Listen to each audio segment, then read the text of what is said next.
Hello and welcome back to the Alizee Yeezy show. I am your host, Alizee Yeezy, and I'm here with my co-host, Kay. Hello, everyone. It's been a while, isn't it? Yeah, it's been so long. It's so awkward doing this, actually. I know. I was imagining last night, things to talk about, and all I could think of was, well, I've been a bit depressed and I've been laying in my moody, bed and just like scrolling through Reddit endlessly. yeah. When you messaged me and was like, yeah, we'll have like a bit of a catch up and stuff, I was thinking like, oh my god, I do not have stuff to catch up about. But it feels like so much has happened in the past month. I feel like I've been on an emotional roller coaster. There's been so much that's happened, like nothing's really happened in my private life. I feel like I'm like more of like a witness to life happening around me, rather than actually participating in it. Yeah, because for me, so I've been working on the new moon video, and I've finally, sort of completed that. I've done my version of the edit, and I've actually gotten an editor to do the final version to make it funnier. Yeah. Because I had these ideas in mind before of like, I'm going to do skits. Yeah. And then when it came to it, I was like, how do I do skits? How do I write skits? I'm not funny. I'm not good enough. And then I sunk into a depressive state for like 3 weeks or so. Yeah, it doesn't take much. I know. And it's like 3 week write off just from that one thought. And you know, it's so annoying because like I will get these thoughts, and then if I don't, I can't tackle them though, because I like to just bully myself all the time. So then like the thought will spiral into another thought, and then before I know it, I'm in this nihilistic, doesn't matter anyway, we're all gonna die, and then the heat death of the universe, so why bother doing anything? I'm just gonna sit here and watch TV. Watch TV until inevitably society crumbles. But you know what, like anything kind of triggers it though, because it's really bad. I know it just comes from this place of I'm just bullying myself because neurotism and reasons. Deep seated. It's weird. There's this part of me that's like, do you know what? I know better than pretty much anyone else, and I'm the best. And then there's another bigger part of me that's like, but I'm also the worst and an idiot. But anything triggers it though. Like, what's so funny about that? I'm the best, but also, oh god, I'm the worst. Also I'm the worst. Yeah. Why am I around? It's like simultaneously God complex and like really severe self-loathing. I get what you mean. It just changes like at the drop of a hat. And it's so hard to combat as soon as you get into that spiral and anything sets it off. I mean, MrBeast, you know him? Yeah. Biggest content creator in the world, safe to say. PewDiePie has the most subscribers, but the sheer amount of views that MrBeast brings in, like dozens of millions per video, it's incredible. He went on to Joe Rogan's podcast, and I was like, look, I've had my ups and downs with Joe Rogan. I'm going to listen to some of what because this is MrBeast on Joe Rogan, and I was listening to just see what they say. Well, just because I don't know of MrBeast outside of a context of one of his videos. You know, and I don't really watch his videos because I'm just like, it's not for me. Yeah. So I was interested to find out what he's like as a person outside of that. And it was quite an enlightening interview, but he hyper focused on YouTube so much. It's actually like to the point that it's kind of, he can't really have that many conversations outside of YouTube. Interesting. You know? Because there was some stuff that Rogan was going on about, like about Elon Musk's Neuralink. Yeah. And to MrBeast's credit, he did say, I don't know about this, so I can't have an opinion, but it sounds interesting. Which, like, 2 is fucking...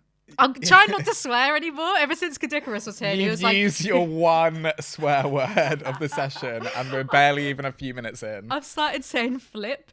In my new moon video, I'm there like, what the flip are you doing, fellas? I sound like Moss from the IT crowd, like heck? Flipping hell, I've got a flipping gun. I don't have a gun, it's a quote from a show.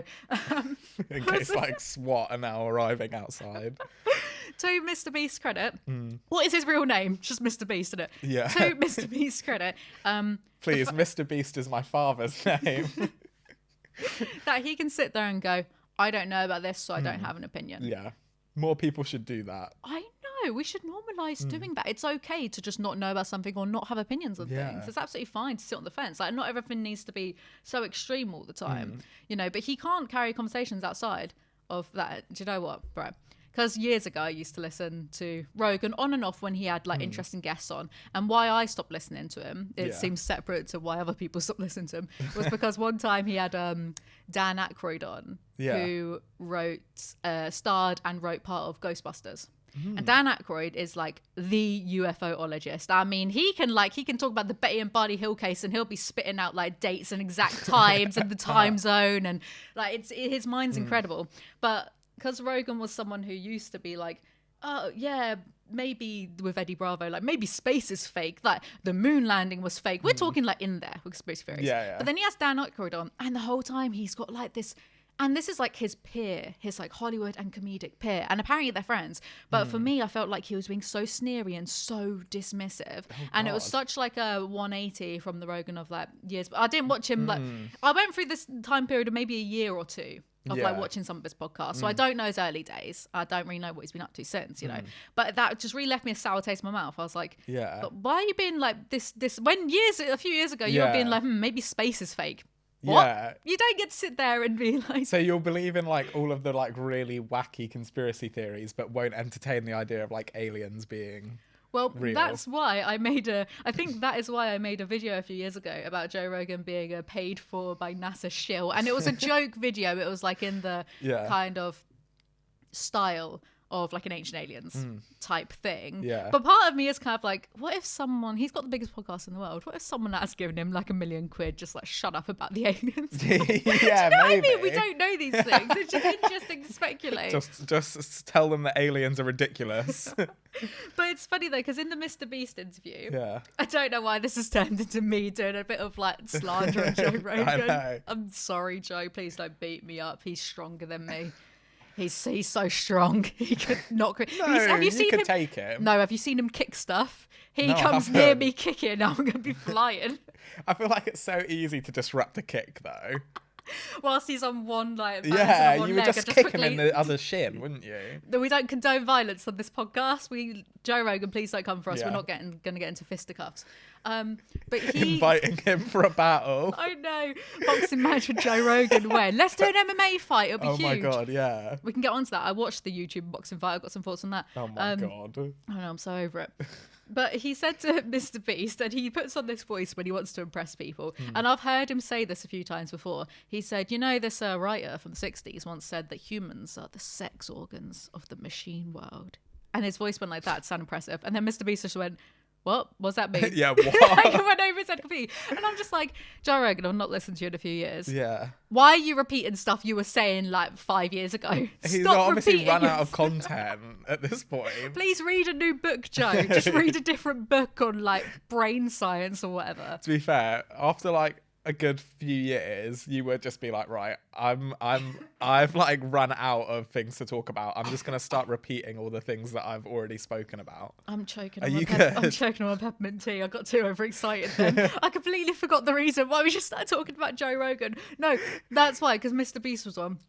And just the way the guy This is a mess. I know. This is such a mess. It's all connected. It just went a bit off on a tangent for a second. But we're going somewhere. Yes. MrBeast hyperfixated on YouTube to the point that he is the biggest content creator in the world. He gets like hundreds, some of his videos, hundreds of millions of views. Yeah. Squid Game cost him like $5 million to produce. It cost him and his company $5 million to produce their version of Squid Game because they had the sets and whatever. At first I was like, this is amazing, and it's actually really inspiring to hear him go on. He's got such a love for the platform, and then the thoughts creep in of like, I don't have this same love for like what I do. I don't have the same passion. I like, what's the point me trying in anything when I would never get a tenth of MrBeast's success? Oh my god. And then I was like, right, that's it. I'm just gonna sit around and mope for 2 days. End of rant. Yeah, I think that's really healthy. I think that's exactly the way that you should be going about things. I must add for like some audience members, because I've seen some people like ask this before. Yes, I do have a therapist. I do go to therapy. I just use it as an excuse to just rant about other people for an hour. Yeah. You're like, right, so what's pissing me off? It's just me slagging people off. At the end of the session, they're like, yeah, we haven't actually spoken about you at all. I don't even know who MrBeast is. I'm being very flippant, but these feelings are really real. So like the New Moon video, when doing the script of that, it took so long compared to the other ones, because I kind of soldiered through a few of them. Like 50 Shades of Grey one was pretty dire because it was just so diabolically boring and so just bad. But the New Moon one kept taking me ages to do, because I'd sit there and I'd be like, right, read this bit, write a joke or whatever, and I'd be hit with this overwhelming feeling of why bother? Why are you doing this? Like, what gives you the right to sit there and make fun of someone else's work when you've not done anything productive of your life? Who do you think, even though, like, realistically and logically, I know that there's many things about Twilight that are bad and probably should be discussed. Yeah. It influenced a whole generation of teenagers who internalized some of the bad messages of, like, you know, red flags in relationships and toxic traits You're and doing whatever. the Lord's work. Yeah, pretty much, right? Yeah. But in those moments, it's like, who the hell are you? Who the flip are you to be doing that? Who do you think you are? This isn't entertaining for anyone either. You're boring. Oh my god. I know. When I started to think that I'm boring, boring. that's it. That's the end of the world. I'm like, no, I'm boring. My worst fear, my biggest fear, being boring. Yeah, that is actually a pretty big fear. Right? Yeah. Thank you. Especially when I see, I'm gonna come across really evil here. I just spent like 10 minutes slagging off Joe Rogan. Yeah, great. But when you do see people around and you overhear people having like their like conversations and stuff, I do just think, oh my god, you're such a non-player character. Like, what? This is such NPC dialogue. Like, if I go up to you, are you gonna give me a side quest? What is this? So I think like my life's goal is to just make sure that I'm not like an NPC. You know, I need to. You gotta have main character energy. Yeah, I'm glad that you get it. Yeah, definitely. Because it's a real fear that I'm not entertaining and I'm not. But there's such a emotional disconnect between when I'm having those spiraling thoughts and I am being flippant, but they are quite debilitating when they happen, because it's a hop, skip and a jump for me to go from, oh, I feel a bit like shit about myself today, to then be like, there's no point to this existence. Why was I born? It's really easy for me to just like go down that slide of depressive, nihilistic thinking. Yeah. You know? Once you get one thought going, that's it. That's enough to tumble all the way down. Yeah. But it's funny though, because I finished the script, I filmed it. Yeah. Like at some ridiculous hour of the night. I filmed it and I do remember thinking at some point, We've got a laugh track now. Do we actually? Oh, amazing. Invite them in. They can be my emotional support people. Could you not hear emotional that? support audience. Yeah, it's because they heard us. Yeah. We're well funny, mate. They're hilarious in there.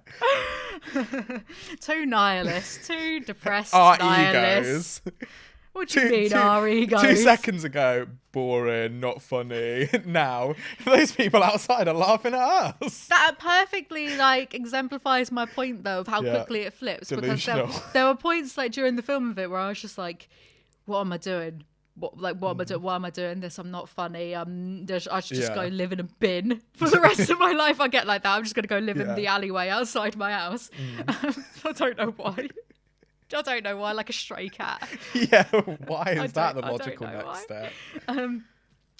But then there was enough time between the filming and then the editing, enough time that I'd forgotten some of the stuff that I'd spoken about outside the script or whatever. Because I'll write my script for these videos, but then I'll improv like some bits, like quite clearly, and I'll make myself laugh, whatever. And I'm editing it, and I'm like, oh god, actually I am quite entertained. This is funny for me to watch, and I don't know if that's narcissistic or not. I don't know if that's I don't think naughty. So. To be like, oh, I'm well funny in this little bit. I think everyone thinks they're funny. What about? Do you reckon the NPCs do? Because probably. Does anyone actually think they're boring? Like, objectively boring people, do they know that they're boring? I don't know. That's really difficult. I would love to get one here just to pick their brain a little bit. How are we going to find one? Just pick one off the street. Off the bus. Next time you overhear one of these bus conversations of people talking about like their dinner. Saying that though, I was talking to you about my dinner last night. Is that boring? No, that was entertaining for me. What should I tell people about that? Yeah, I think I think everyone needs to know about it for sure. Okay, I made a lasagna. Vegan, obviously. I made a lasagna last night. Thank you, fans. Thank you very much. Because 2 nights ago, I read a book called Never Let Me Go by Kazuo Ishiguro, and if you know, you know. And it spiraled me. And then the next day, I went to bed crying. And then the next day, I haven't cried like that over some piece of fiction in so long. And it was kind of like childish crying. Because I'm not like an ugly crier. My boyfriend will attest to that. Are you not? No, he says I'm a very pretty crier. And like I don't make like gross faces. I don't snort. I'm just like... Just like a tear rolling down. Yeah. But you know, like when you're a little kid and you're crying about something and you almost can't like breathe. It's not like really... but because you're trying to hold it in and then you're like I can't breathe. My nose isn't working properly. I was doing a lot of that all day, and I kept like having these like I was talking to him, and then I'd start tearing up. And he's nice to me all the time anyway. He's very nice. He's a great person. But he was being like so extra nice. He didn't make me feel stupid or silly or invalidated that I was having these crying fits over this book that if you've read it, then you'll probably understand. And I just did a video like I'm going to put on my third chat. That's something I need to say. Oh, yeah. I need to say. I have a third channel. The channels are multiplying. It's called Too Alizee, Too Furious. There's another YouTuber who has that too. Their name too. Really? Well, someone commented on my thing, being like, oh, it's like this guy's name. I didn't come up with Too Alizee, Too Furious. My best mate did. Because I hate naming things. That's why this is called the Alizee Yeezy Show. So I'm not good at naming things. Name it, yeah. So follow me there because the short form content is going to be on the third channel. The main channel is just going to be for the videos that bring in the big views for several reasons. If you watch the Kadikarus episode, basically I took his advice to heart. So go follow me on that channel. I filmed a video for it and I'm going to put up on that channel about this book. Because there's certain things about it that really... Yeah, you said it was really harrowing. It's incredibly bleak. It's a very bleak book, but then there's particular imagery in some bits that for me was actually like genuinely, not saying in jest, triggering, because there's certain things that I think of, certain like scenes I think of and imagine day-to-day life. And I'm not going to go into it too much. So I don't want to spoil the book for anyone that wants to go read it or whatever. But the way that Kazuo wrote this stuff, it kind of felt like this is some of the stuff that I think of that is like kind of my... Oh, really? Like fears. Like picked out of your brain. It felt like that. That's scary. And so I could imagine the imagery really well, especially towards the ending. And it just flipped me up. It just messed me up. It just messed me up. But my boyfriend, he was just being, he didn't make me feel stupid or silly or invalidate me. He didn't make fun of me. He was just like, clearly, like, you're having a bit of a day. You had a reaction. You're having a reaction to something. It's like, he did say though, is it actually sad or is it Alizee sad? What's Alizee sad? Sometimes, right? Here's the thing. I feel like I'm quite open and honest about the things that make me cry, but I don't cry much. I'm not like I big don't really peg you for much of a crier. No, because I went through that whole era of being emotionless, distant, a robot. What's that? Sociopathic. From like the cocaine use, because it just slowly, me and my emotions, there became such a detachment because of the cocaine abuse. Well, that's what I attribute it to. Sure. I don't know if it actually is. I think so, because as soon as I stopped doing that stuff, I started getting emotional again, being nicer to people. Yeah. Basically, my mean bitch era was during my coke era. Yeah. But I don't cry that much, but sometimes there'll be like little things that get to me that I find really sad. So he was like, you know, is this actually sad, or is it like, if I, because I was like, please, can you read this so you can get it? And he was like, I'm gonna read it. And he started reading it, but he said, if it's just that some guy found a baby bird and then it had a broken wing and he nursed the wing like back to full health and then the baby bird flew off and he never saw him again and that's why you're upset. Yeah. Well, he'd still be nice to me. And he was spot on. That is exactly what happens. Can you imagine? Just because sometimes, like, you know, in films, like I don't like it in films when two people or creatures or whatever form a connection, an emotional bond, and then it's like, and they never saw each other again. Yeah. Like we watched this South Korean film once called Taxi or Taxi Driver. No, not Taxi Driver. That's the other bloke. I think it's called Taxi, and it was about a protest happening in South Korea, and this taxi driver was taking this an American journalist along with him. They were filming it and the atrocities, and then it went all to the West because they were trying to hide what was happening with these protests and this revolution in South Korea. I think it was like maybe the 70s or 80s, whatever. But then at the end of that, he never found out who the taxi driver was. And I was just like, this is sad. What are you on about? This is sad. This is not good. That kind of stuff gets me. You know, at the end of E.T., where like E.T.'s just like, I'll be right here, but I'm never going to see you again because we live billions of light years away from each other. See ya, Elliot. Why didn't they make an E.T. 2? Because it'd been bad. But it was like, it'd been so bad. How long do you reckon before Hollywood makes an E.T. remake? Well, now you've given them the idea. Yeah. So... Run me by check if anyone's going to make that. There was that advert on TV where E.T. comes back and sees Elliot and he's got a family, and I was like, oh, it's nice that they did that, actually. That's what nice. Was that an advert for? I don't know. I think Starbucks. Sky. Sky? I think it was Sky. The long-awaited reunion that you've all been asking for since when did E.T. come out? Ages like 70s, maybe. 70s. Oh, 80s. I time. I was going to say 80s, but I didn't want to be wrong because, like, I feel like I make myself 80s. look stupid enough on here. I don't need to add any more to it. Probably but yeah, the 80s, because Drew Barrymore would have been about 2 or something. I love Drew Barrymore. 82. There you go. Thank you. Yeah. Yeah, so the long-awaited reunion you've all been waiting for since the 80s. It was to promote Just in a some random sort of Sky advert. company. Yeah. Great. Can they even do that? Who has the rights to ET? I don't know. Why don't you find out? Yeah. Why don't you become a lawyer Maybe I should. and sue Sky? Yeah. But you know what? I did actually think about becoming a lawyer once, but I just don't think like... Why? Well, A, I don't want to send people to prison. B, I don't want to defend people who actually did something bad, and I have to pretend like, oh, maybe, you know, if you know, you know. And I Yeah. don't want to be like, oh, maybe not. You know what I mean? Sure. Um, Plus, it's a lot of work. yeah. So much And work. studying and like Yeah. lots of reading. And I don't read that good. Don't do reading. Yeah, exactly. So, But to go back to the point, Yeah, I know what the point was. And Yeah. we're just out of practice, all right? We've just not done this for a month or so. yeah. So he was being really nice to me, and then he went to work the next day, and I was like, I know what I'm going to do. I'm going to be a good girlfriend and a good, like, future potential wifey, and I'm going to make a lasagna. I don't know what I had in my head, a lasagna, but I just thought, you know, it's so stodgy. Is your boyfriend Garfield? Yes. That's the thing. I don't think he has turned around to me and said, oh, I fancy lasagna. Ever. I just thought, you know what, because it's a bit finicky to prepare. Yeah. So I'm clearly making this with love. Effort, yeah. Love, effort, like a what's it called, like an Italian nonny, like a grandma. Yeah. You know, like, oh, I show my love for all this food, and I'm gonna do this and be nice, because when I do cook, I know that I'm quite a good cook.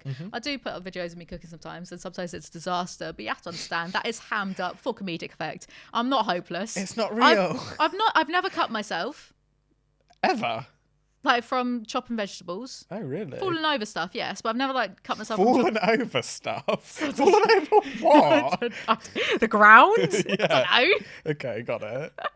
Like you drop a piece of carrot and it just like wipes you out completely. I trip over quite a lot, if you've not Okay. noticed. I don't know if that is one of your like defining character traits that I have for you. I feel like I'm very clumsy, because I feel like for a girl I'm particularly tall. I'm 5'8". It's not the tallest, but you know, a lot of girls that I know are a bit shorter, and so I was always like one of the taller ones at school. And I feel like when you're that height, you kind of like that height as if it's an impressive thing, but you don't want anything to make you seem the odd one out. How's the weather up there? 5'8". Well, whilst everyone else is like 5'4" or whatever, Yeah. but you don't want to be like the odd one out. So like, I find that when like you're a bit taller, if you're a woman anyway, you tend to like kind of like Sure. try and make yourself smaller or whatever. yeah. And then I And feel in like doing so, you become a bit trip up a clumsy. bit Yeah. and clumsy and stuff, because I don't know, I'm just so focused on myself. Yeah. That I You're won't. trying to keep all your bits and bobs in. Yeah, exactly. It's Trying to just keep it all a together. lot of mental effort. Yeah, got it. It's a constant battle It's really hard being as me. a 5'8" person to not just overflow everywhere and just fill up the whole room. I don't want to make this podcast. This podcast is all about me, but it's just really hard being me. Yes. That it's really not. It's really- Moment of silence, please. I have self-awareness. It's not that much difficult being me, but I think about myself a lot, and I find lots of explanations and excuses for my terrible behaviour. Yeah. Tripping over I spend everything. a lot of my time doing that as well.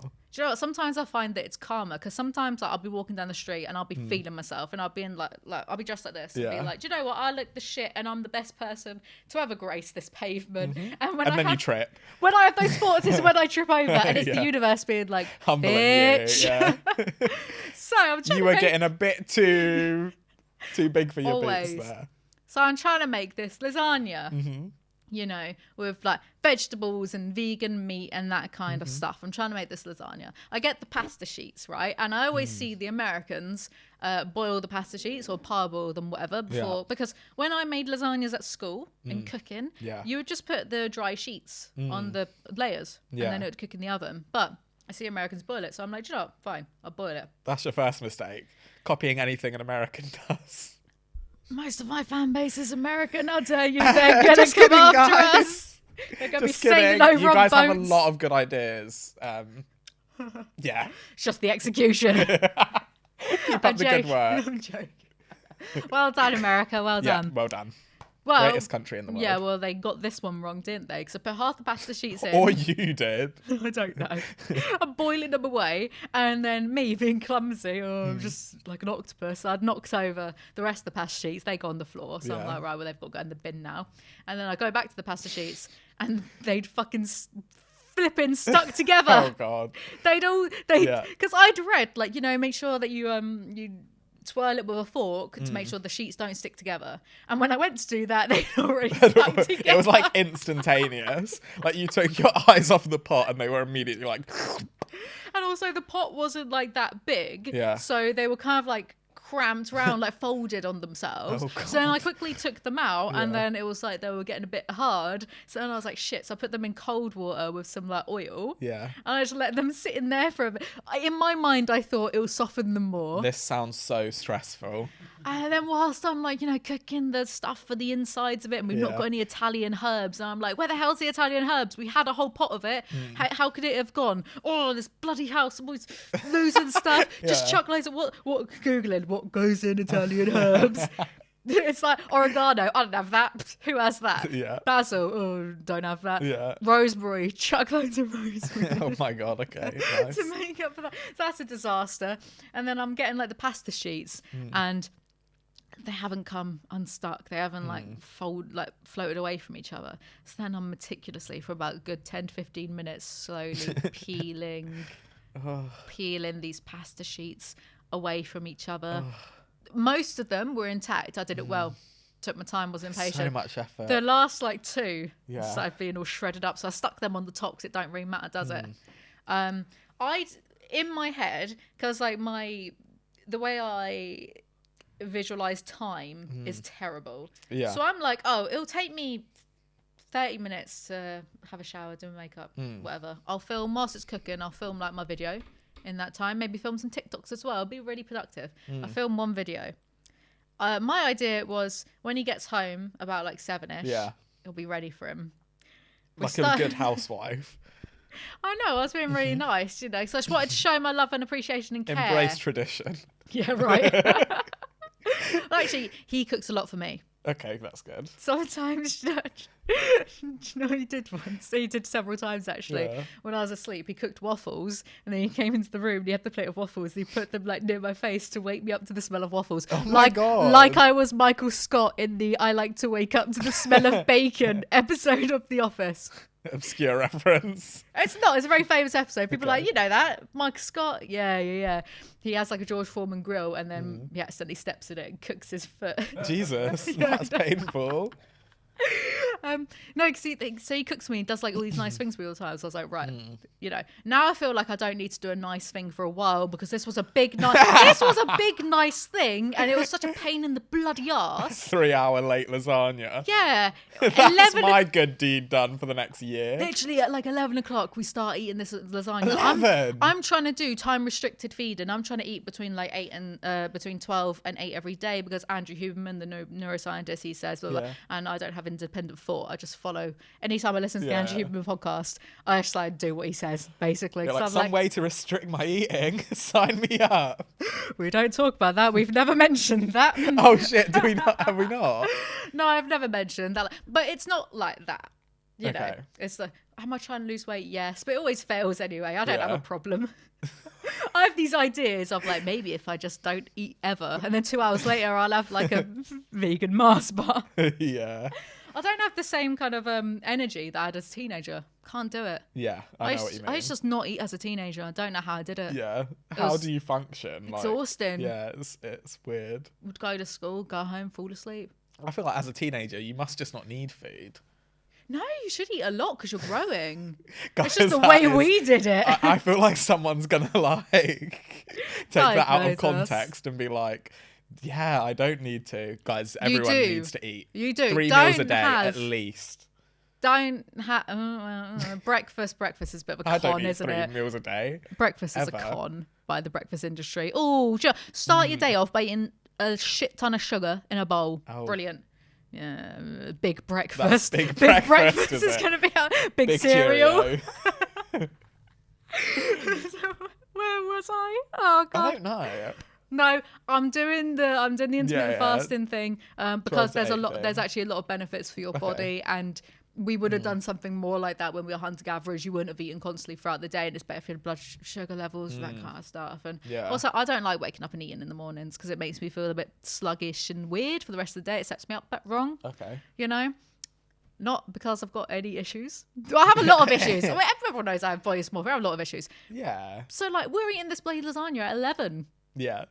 11! It's not acceptable. No. That's not within the registered time frame. My boyfriend had been falling asleep on the sofa. The lasagna actually should have been in the oven for longer. It was cooked, but it should have, like, browned off at the top, and it hadn't done that.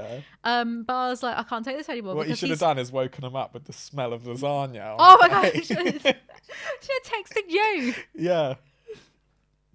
So I'm not making a lasagna again. I'm just going to stick to my good old After the pasta Spag sheets bowl. started giving me trouble, I would have just thrown them away and just made pasta with meat, with mince.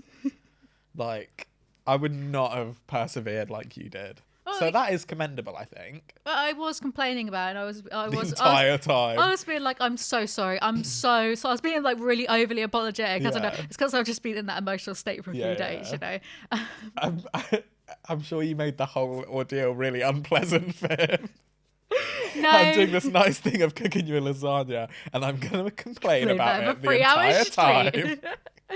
No, he just sat there playing Mario. It was fine. I think Okay, it's just kind of cool. like tuning me out or whatever. The lasagna will be ready when it's ready.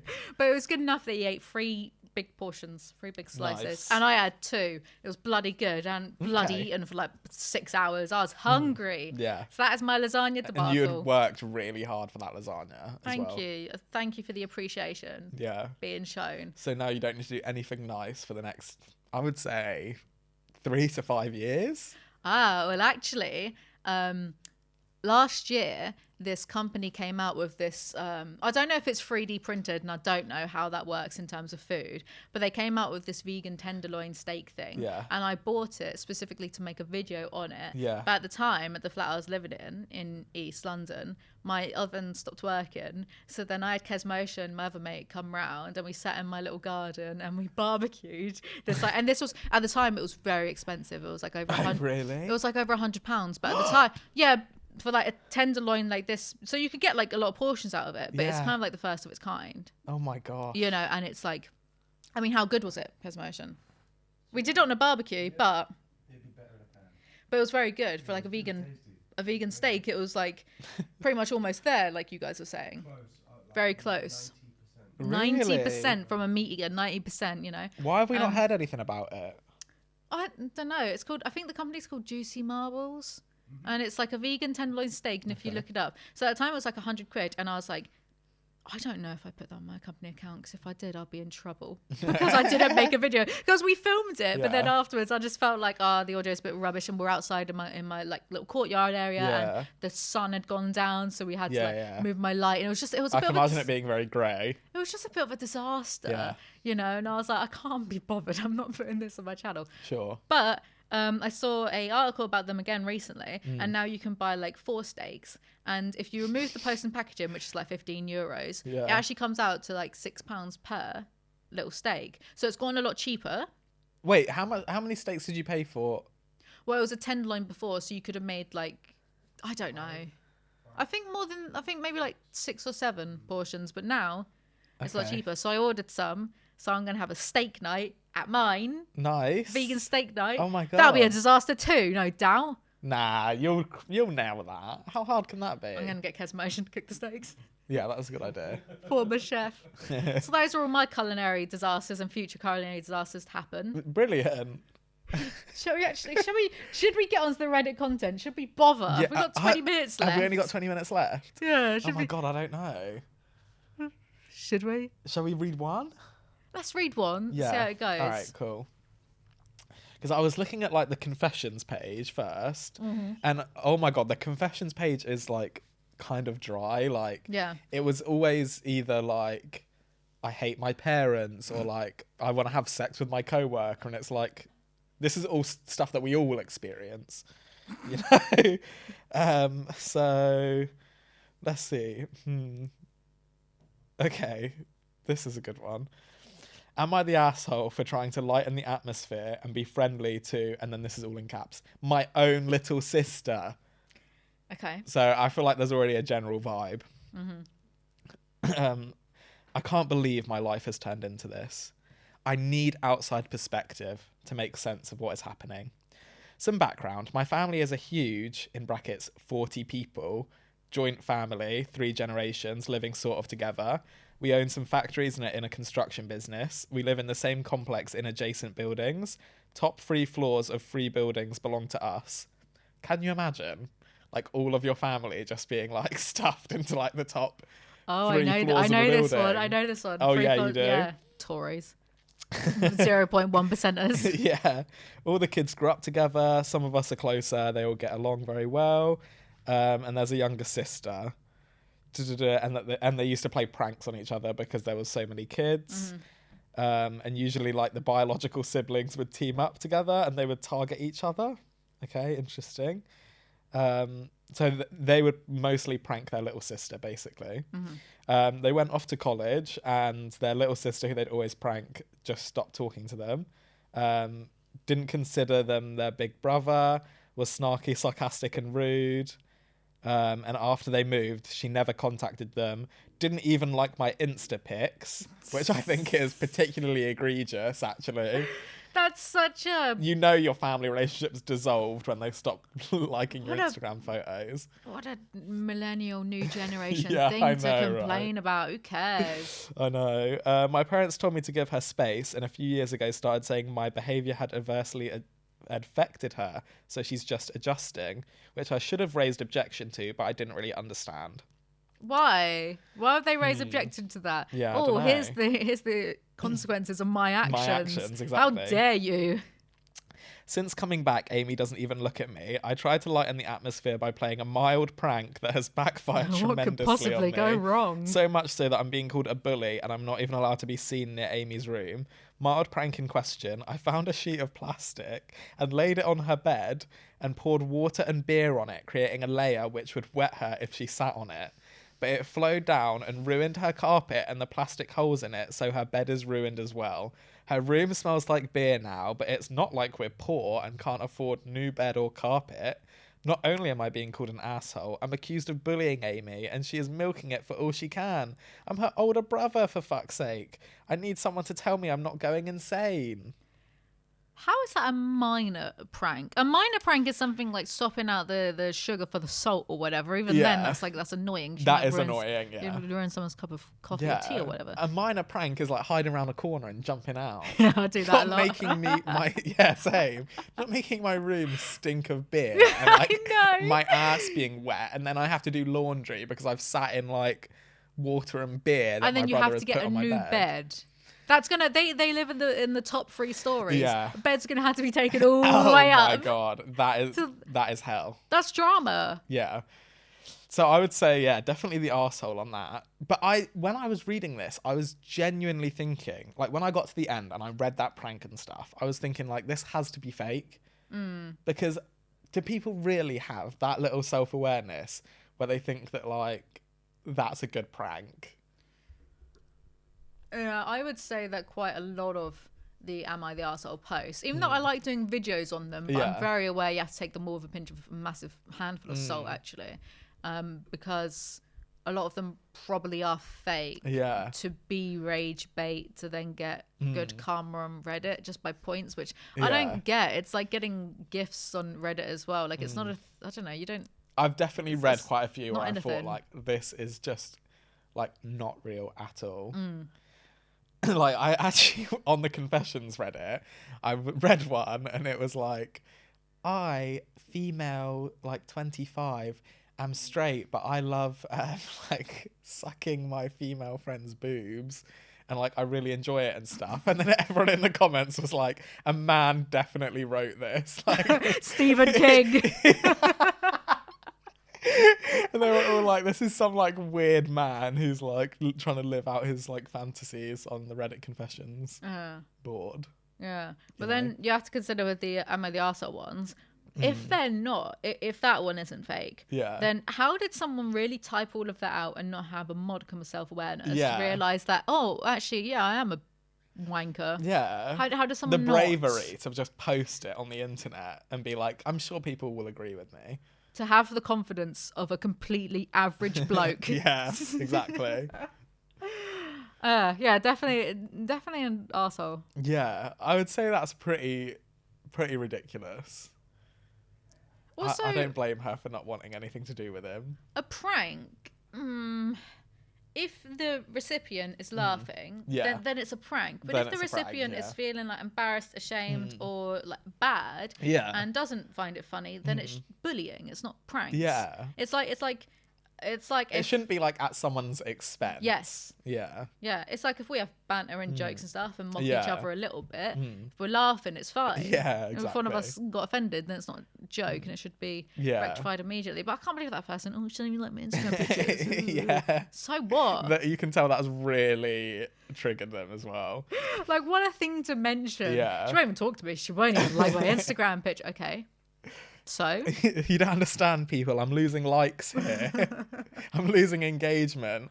But you know what? I do hate the like prank culture that like kind of like surfaced on YouTube, because I used to get exposed to like a lot of that. I feel like there was like a big prank boom on YouTube, I feel like, at some point, and it was a lot of like boyfriends and girlfriends pranking each other, and it was like, and everyone in the comments would like egg them on, and it'd be like, who can like get the biggest pranks on the other one, and it was like a war thing. And I'm pretty sure everyone who I used to watch who was like in relationships that did those pranks on each other, I'm pretty sure they've all broken up at this point. I think a lot of pranks on YouTube are fake as well. Yeah, probably. Do you remember people like Sam Pepper? Oh my god. Remember when he did that prank? The shooting his... No, what? Who'd he shoot? Did you not do hear about the kidnapping one? No. Oh my god. But this immediately was so I'm thinking, scandalous. without knowing anything about it, I'm thinking it's fake. So they confirmed that it was fake years later. Yeah. But a lot of people speculate that they're not even sure if that's true, because it was so, like, the reaction of the person was so real and they got like so much backlash for it.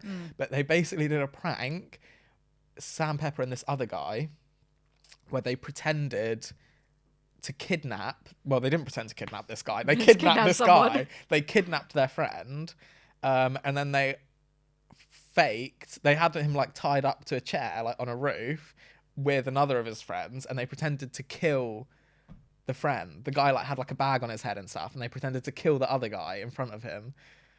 And it was like a huge controversy. I can't believe you don't know about this. Yeah, that's not a prank. That's called traumatizing someone for years. The guy was like screaming. Did he pay for his therapy? Yeah. He paid for his therapy? Yeah, at some point. That's the least he could do. At some point, I think they came out and was like, we paid for him to have therapy afterwards. But then a long time afterwards, they were like, oh yeah, that whole thing was fake. So why would you say that you paid for their therapy? I don't know. That's weird. What I know of him from is when he did this prank, in quotations, where he had like a fake arm and then his real arm was behind him. He was interviewing women in public, and then he was using his real arm to pinch their bums. And then they were being like, oh, and getting offended and stuff. Getting offended. That's not the words I meant. I didn't mean that. Well, do you know what I mean? Just like affronted. Yeah. Being like, wait, what was that? You know, it's him. Something just pinched my arm. Yeah. Like, what's going on? Looking around him and stuff. And then he got massive backlash for that, because, you know, you're like pinching people's bums without their consent, touching people without consent, that kind of thing. And then from that controversy, I remember him being like, the pranks are fake. But it's like, but are you saying that to save face? Yeah. Yeah. Especially with this enlightening one. You need to watch that, because the original video was deleted, but I'm sure people have re-uploaded it. And it was actually, crazy. This connects to, I briefly mentioned at the beginning, YouTuber boxing, and there was another YouTuber boxing match, and I quite like, I don't watch boxing, but I like watching people beat each other up. Yeah. I don't know. I like that kind of thing. You know, like I like watching things like Jackass where they're hurting each other. Yeah. I like watching boxing. I like the Rocky films and the Creed films and that kind of thing. I'm into that. I mean, I like Rambo as well. You know, watching people just shoot each other. I'm joking. Yeah. Well, there's something about it, isn't there? There's something about action films and like kind of violent films that there's part of our brain that's like, oh, this is interesting and engaging. And I don't know why that is. It's probably something to do with our ancient DNA. Probably, yeah. Probably. So it was this YouTuber boxing match, and it was largely a waste of time.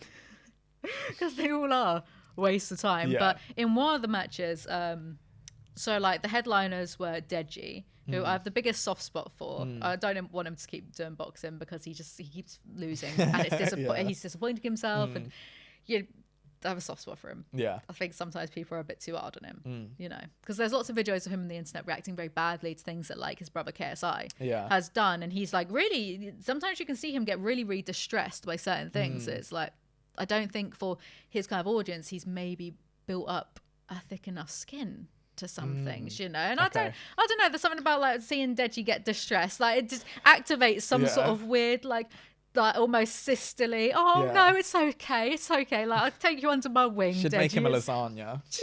Show my appreciation. You tried your hardest at the boxing. It's lasagna that took 6 hours to cook. Pasta sheets. Lasagna just made of like bloody spaghetti or something. Jesus.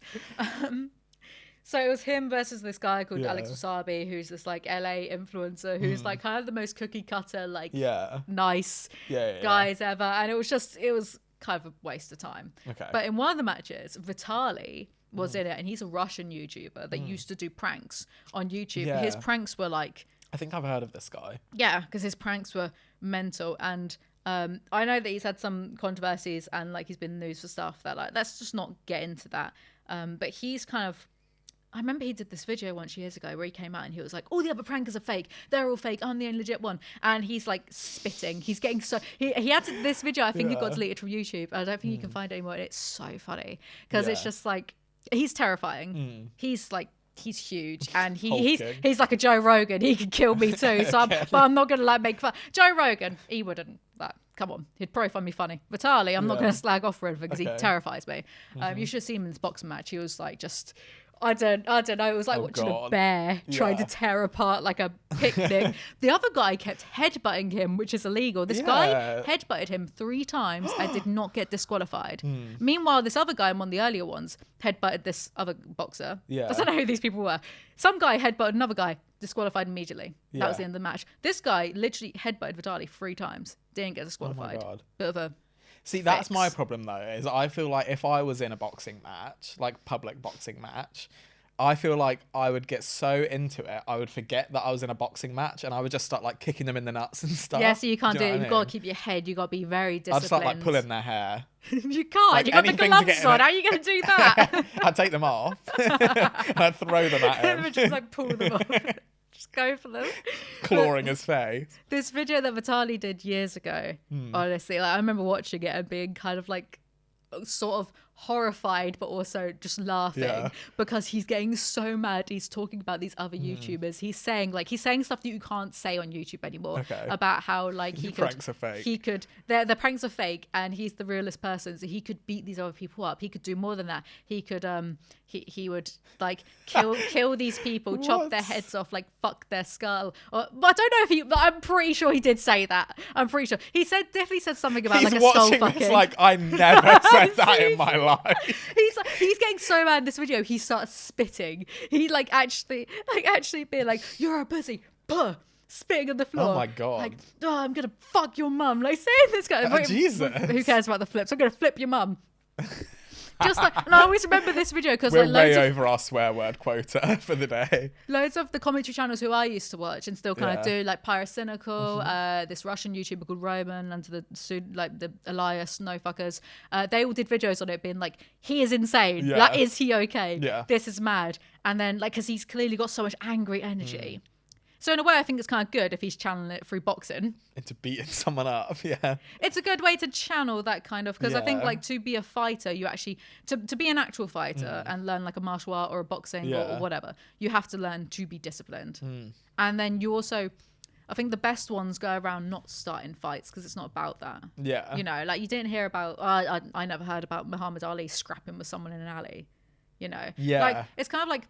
They're not supposed to use your powers for evil.